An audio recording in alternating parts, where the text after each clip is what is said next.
Hey there, Mr. President. I noticed that you recently invited a group of women who are anti-gun or who have been affected by violence to the White House. And listen, I get what you're doing. You're reaching out in an effort to comfort these women. But here's the thing.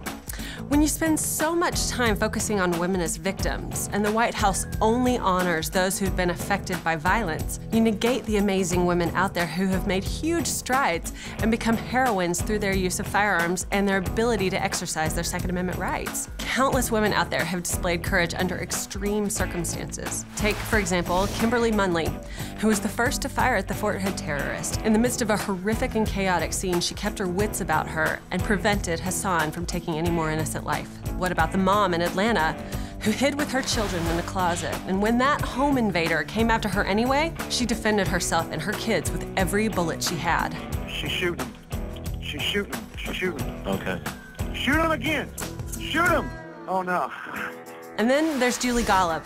She's the team captain for Smith & Wesson, and she started out in the Army Action Shooting Team. She has dedicated her entire life to advancing the role of women within the firearms community. And then there's the amazing Kim Rhode.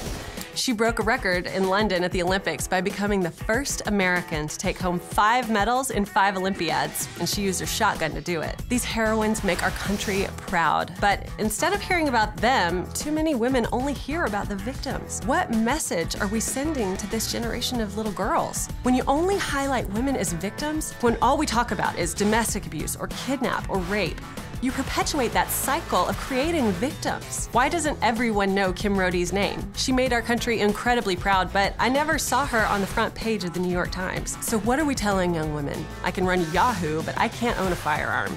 I can be a leader in biotech. I can run a startup. I can be on the front lines of the battlefield, but I'm a little too emotionally unstable to defend myself at home. Women in the gun community are people of integrity.